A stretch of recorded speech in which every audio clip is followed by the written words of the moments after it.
না, বরকত নামে ওই জায়গায়, ওইটাই যদি একজনকে দিয়ে দেন তো বাকিরা বরকত পাওয়া লাগবে না? হ্যাঁ, তাহলে বুঝে শুনে না।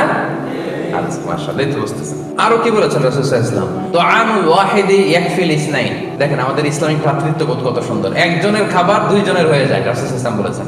তুআমুল ইসনাইনি ইয়াকফিল আরবাআ।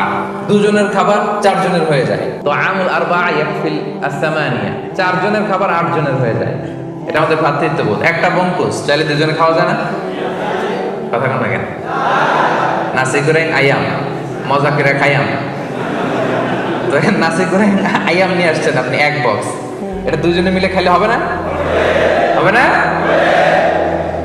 এটাই শিখেছে ইসলাম আমাদের। আনলাম, তুমি একটু আমি একটু ভাগ করে হয়ে গেছে খাবার। দুইজনের খাবার চারজন শেয়ার করা যায়, রাসূল সাল্লাল্লাহু আলাইহি ওয়াসাল্লাম বলেছেন। চারজনের খাবার আটজন শেয়ার করা যায়। আলহামদুলিল্লাহ পড়েন। কি সুন্দর এটিকেটস তিনি আমাদেরকে শিখিয়েছেন। তাহলে আমরা জানলাম, এটা তো শুধু খাওয়ার ক্ষেত্রে আমি বললাম, এরকম সব কিছুর ক্ষেত্রে রাসূল সাল্লাল্লাহু আলাইহি ওয়াসাল্লামের সুন্নাহ আছে না? ফলোইং সুন্নাহ। সুন্নাহ মানলেই বরকত নেমে আসবে।